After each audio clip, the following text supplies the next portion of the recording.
Thank you for joining A Shark's Perspective, the podcast with subject matter experts in marketing.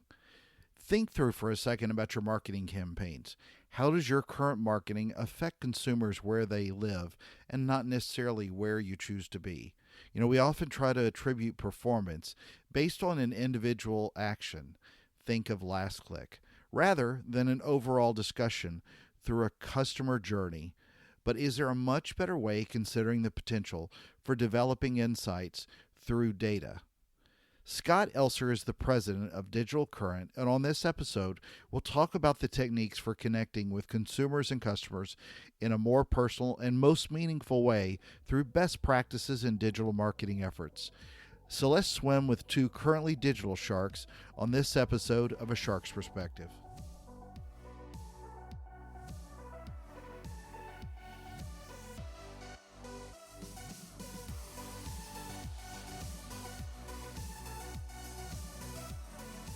Scott, thank you very much for joining us on A Shark's Perspective. I'm really glad to have you as part of the show. If you would tell us a little bit about your career and what got you to the point of being the CEO at Digital Current. Yeah, so thanks, Kenneth. Thanks for having me. I'm really excited to be here. My career has been a little bit of a diverse one. I started actually on the client side. I was 10 years at AT&T, and only a year of that was in the advertising space. I was in global account sales and account management. I was in operations. I was in marketing strategy, and I did this one advertising job for about a year there. And then I went back into operations, and it was one of those things that was fun. Never going to do that again. And it wound up changing the arc of my career. I made a move onto the agency side and wound up the folks that were my agency when I was on that client side job brought me over to McCann Erickson in New York. And my agency career was born. So I got to work on a number of pretty amazing things there and really learned from one of the great strategy shops in the day, and I think it probably still is, how to really think through things strategically, how to break down audiences, how to really get into the art of planning and writing a great brief, and how to drive big creative domestically and globally. I then moved over to Gray, where I ran a division that was focused largely on the B2B space, but B2B and technology. So I ran the Bell South business for them. I ran Nokia.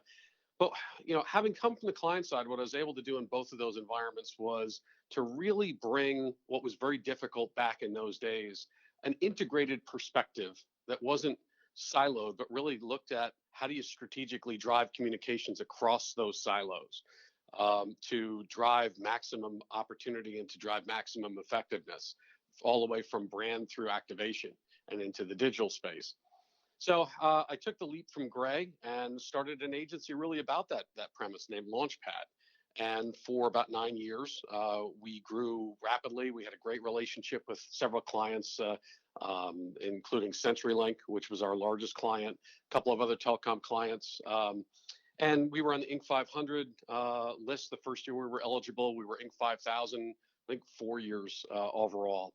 And had a really, really nice run driving this idea of real true integration and almost serving as marketing consultants that executed communications. Typically consultants kind of come in, give you their suggestions and leave. We were able to play in that realm, but also really execute some really great work that drove great results for our clients.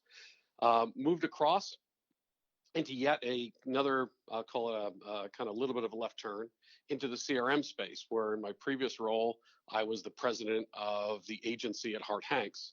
And we were really focused there on bringing this idea of data centricity and one-to-one personalized communications to our clients, really what we called CRM 3.0.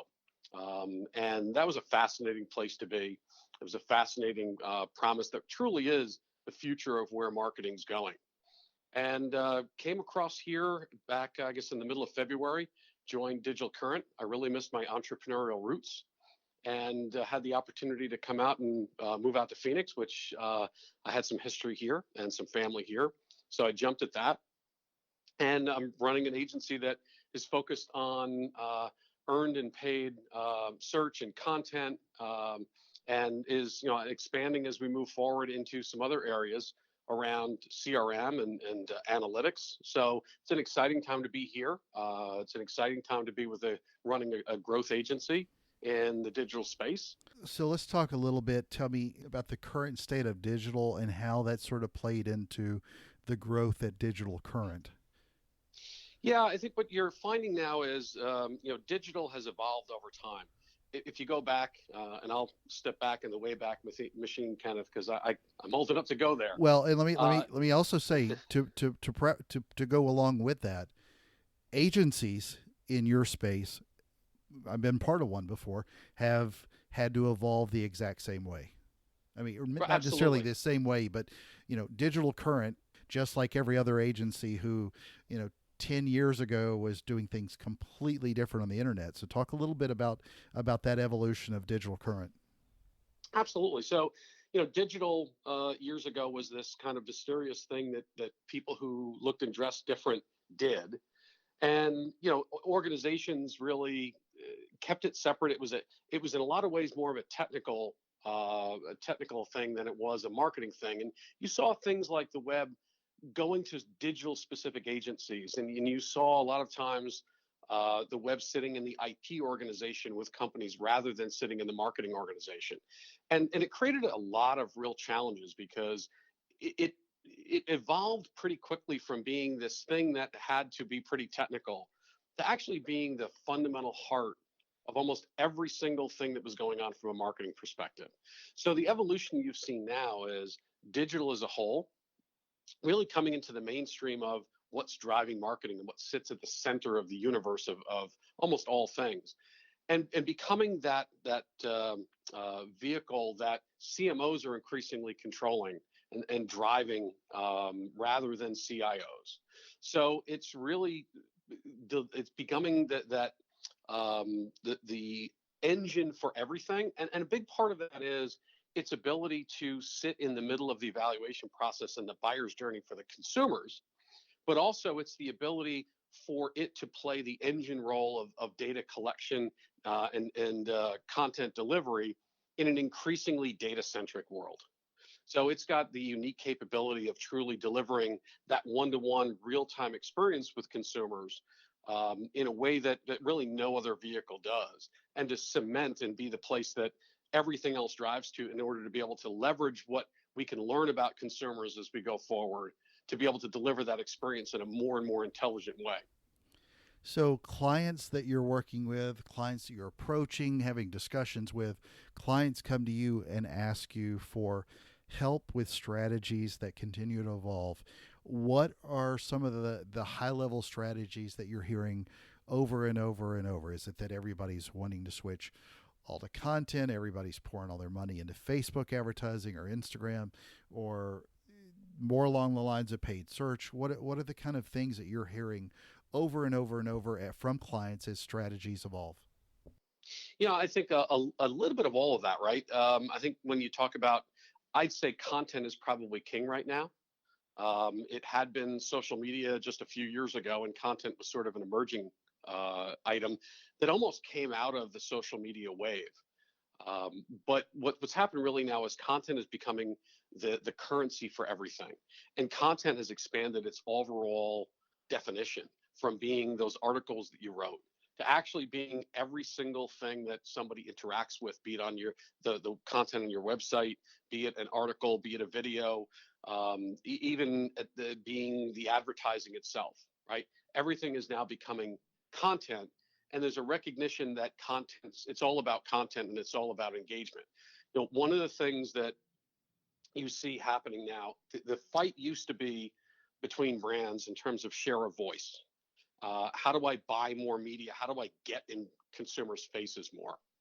And that really has begun to pivot as we've moved from an era where there was relatively limited choice for consumption of media and consumption of advertising. So, those with the biggest budgets bought more, to an environment where we're in the age of me.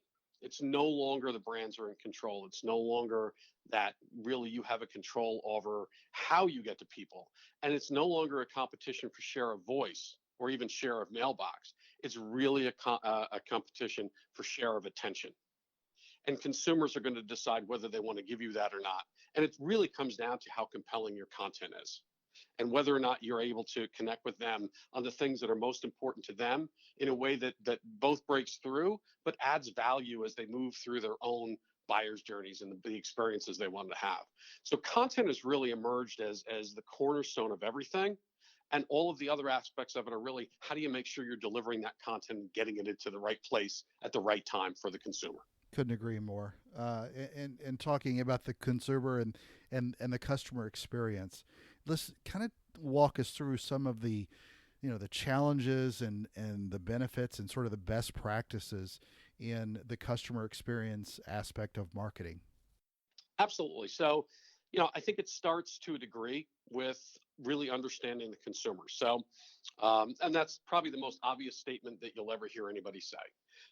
But it's kind of amazing how many brands and how many companies today they say what they want to say instead of talking about what the consumers need to know and want to hear. And the brands that really connect the best are those that truly get underneath and not just develop personas and develop buyers' journeys, but actually internalize them in a way that they become more than PowerPoint slides. They become living, breathing people that you can interact with on the street when you see them, that you can understand and be able to essentially personify in your own head and the people that you know. And getting to the heart of that is really what's going to get and what does get brands to understand the most important critical thing that I think is the one word that defines what we do and the one thing that ultimately defines success or failure. And that word is empathy. If you think about it, we're in the business of empathy. I don't care whether we're data scientists, whether we're creatives, whether we're strategic planners, or whether we're clients. We're in the business of empathy. And empathy is simply the ability to crawl out of your own skin and into somebody else's and see the world through their eyes.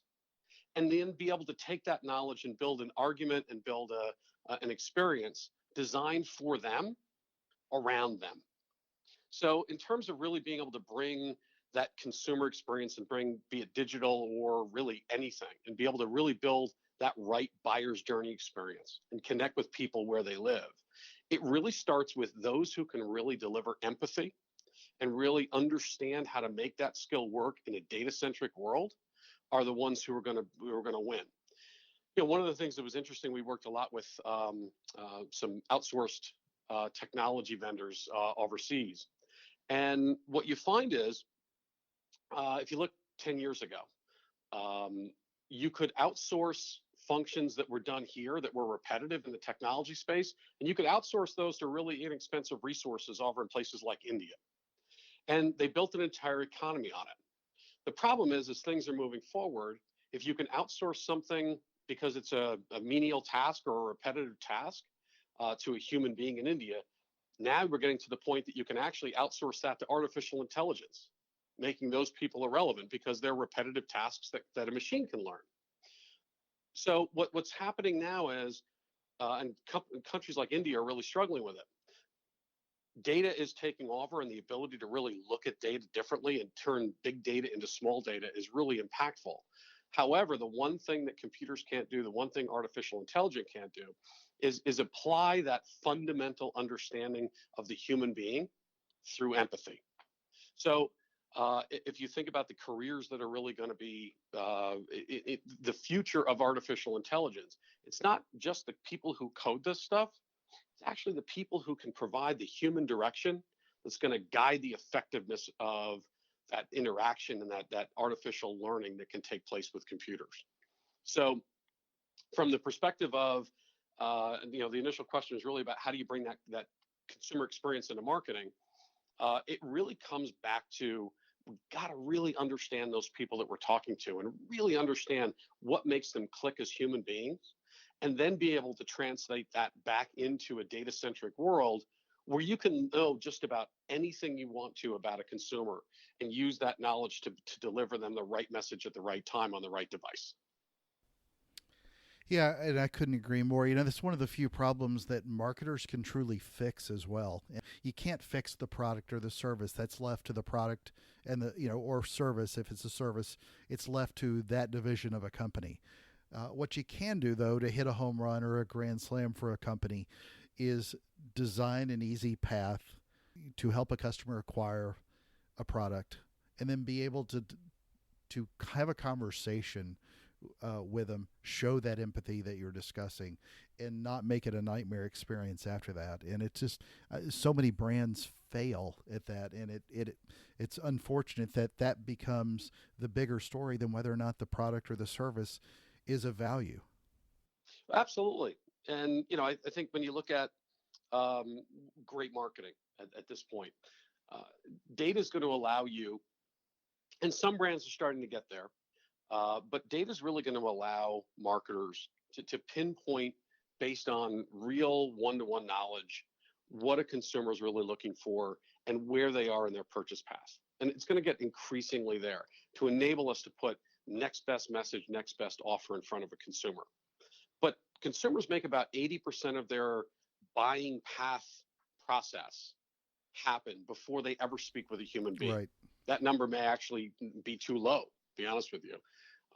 Most of what happens before a consumer purchases happens before they ever speak with the company that they're purchasing from. And that empathy of messaging, right? Making sure that the messaging and the benefits and the things that we're putting in front of consumers really get to the heart of what those consumers are truly looking for, how they live their lives. If you've ever heard of the theory of jobs to be done, right? When they're looking at solving certain problems, they're not necessarily the old adage is the example is they're not necessarily looking to buy a quarter-inch drill. The job they're hiring for is to make a quarter-inch hole, right? And the more you can get into their end state and the end benefit that they're trying to achieve, the more you can have a content-driven dialogue with them wherever they happen to be and whenever they want to have it. That's going to get to the heart of the problems they're trying to solve and the benefits they're trying to receive and the people that they are. So let's talk a little bit then further about the personalization in marketing. I think that's key, kind of that one-to-one conversation we've been talking about throughout this show so far. Talk a little bit about the value in personalized marketing. Well, I mean, if you think about if you're standing in front of 100 people that you don't know and you're trying to talk about something that you would like them to purchase, you're going to have a very impersonal conversation that really winds up talking about the product that you're trying to sell, not necessarily about them. And it's not going to be particularly impactful or benefit driven. Now imagine you're actually sitting down talking to a friend that you know well about their life and about how you can impact it with the same product. One of those conversations is going to go much, much better than the other. And what's happened in the MarTech world now is for years, we've talked about big data. And big data is both true and one of the biggest misnomers there can be. The problem with big data is without the technology to turn it into small insights, it's useless. And what's happening now is the data is, and the MarTech is becoming real enough that you can start to then take that data and really mine for the insights and the things that can help you understand on a personal basis what consumers really, really are looking for as people, as human beings. And it really starts with the ability for technology today and data today to simplify ingestion from a number of different places. So I may be able to take feeds from a variety of different data sources. I can grab feeds in near real time from places like Facebook and LinkedIn, and I can be able to use that data and then ingest it and integrate it in a way that I can create a single 360 view of a consumer.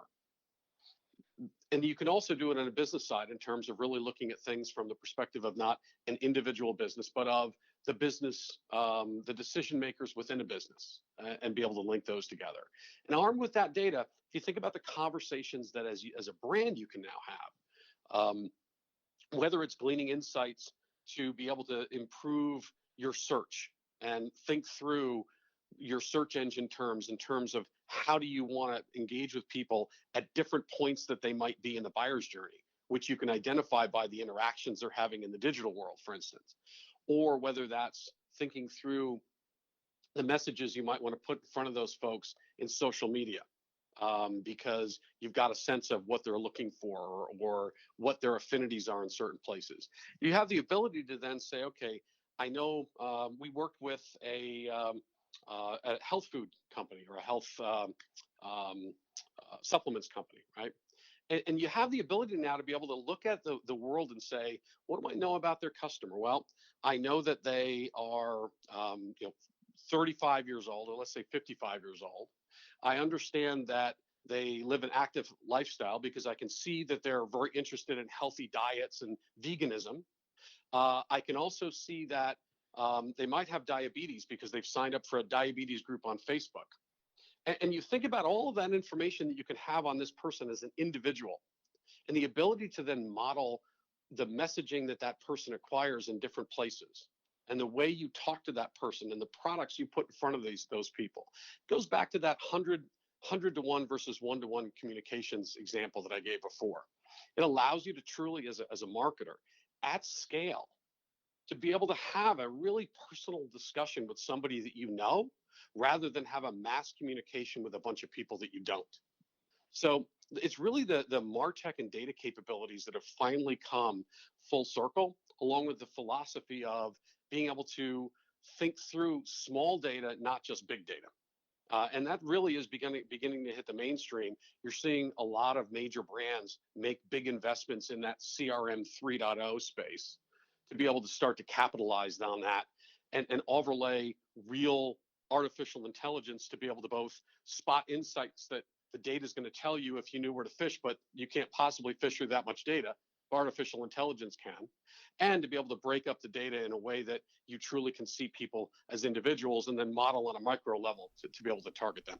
Couldn't agree more, because I come from a big data background, and the point you make about little insights is so true. It's so true. I mean, people focus so much of their attribution reporting on data that doesn't provide them those insights be able to really develop the customer persona, and it's a miss, because the data is out there. So many people have access to data that take their own data, they can append it with other data, but they really aren't able to develop insights into those customer personas. So let's talk about something else that a lot of us are going to call, depending on the show, I'll probably either call it omni-channel, cross-channel, or multi-channel. But let's talk about some of the best practices in omni-channel integration, and how do we take that messaging, that one-on-one personalization, help walk customers through the customer journey, the customer experience, and walk them through an omni-channel campaign. Yeah, absolutely. So, I mean, it really starts by, it goes back to the empathy word, right? It starts with truly breaking down and understanding the path that customers take as they buy, who they are, what they care about, and how they go about the purchase process in a way that you can break it down and turn that into a series of different exposures, touch points, interactions with consumers. And again, the more you can make these people actual human beings, and I don't mean necessarily going overboard with personas in a way that you've written them as, what they're doing with their spare time necessarily.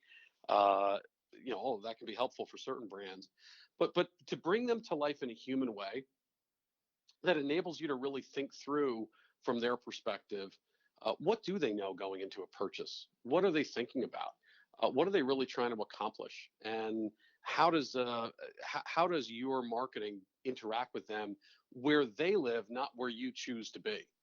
And a big part of that also falls at the end of the process, which is having the ability to truly look at performance and look at interaction on an omni-channel basis.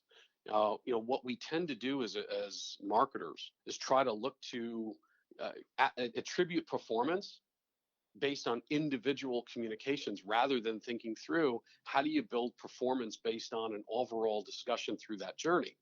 And it's an imperfect science, and it's a science that's really at its early stages. I'm not sure anybody's truly nailed that yet. But as a marketer, if you can't track it and measure it, you probably aren't going to do it long term. So omni-channel integration really needs to also start with an omni-channel understanding of how do you measure success, and how do you understand the interaction between this stuff, because what you're not trying to do is make your last touch email work better. What you are trying to do is understand how all of these things work together to be able to drive the best possible outcome for you and for the consumer. So it really starts with kind of understanding that consumer really well, but also understanding how you're going to measure success in a much, much more complex environment. Analytics plays such a huge role. I was just reading an article about right now the tremendous investment, and I don't remember the specific number, but I want to say about a 17% increase in investments that marketers see themselves having in the analytics space as we move forward into 2019 and 2020. Yet, in fact, they're not really realizing the benefits of that today, and the benefits of analytics as an increased investment today.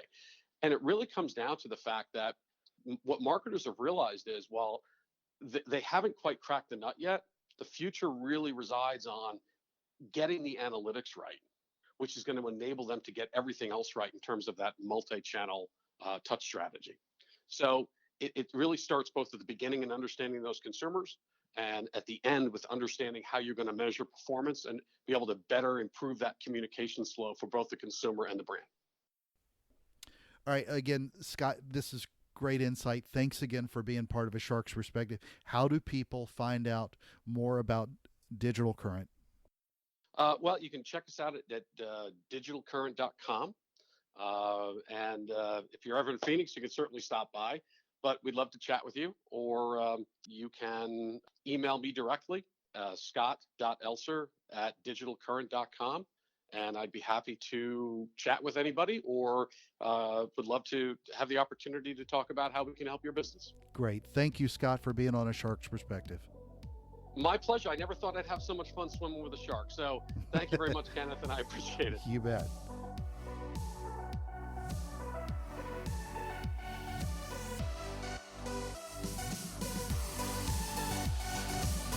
So there was my conversation with Scott Elser, the president of Digital Current, and let's look back at 3 key takeaways from that conversation. First, we've moved from a limited choice of consumption of media to an environment of me. Brands are not in control and they're not sharing a voice. It's a race now to a share of attention, and consumers will end up deciding whether they want to give you that attention or not. Are you connecting with consumers in a way that adds value to them? Second, brands that are doing the best understand that the most important and critical thing is empathy. Marketers are in the business of empathy, being able to see the world through a consumer's eyes and being able to design an experience for them and around them. Those that can make that skill work in a data-centric world are the ones that are going to win. And third, and I really like this quote, the problem with big data is without the technology to turn it into small insights, it's useless. With the data, you can understand on a personal basis what consumers really want, not just what you think as a brand or agency they want. Got a question? Send me an email to kenneth@asharksperspective.com or find me on LinkedIn. Thank you so much for taking the time to listen to this show regarding another one of the many components that makes up marketing today. And join us on the next episode of A Shark's Perspective.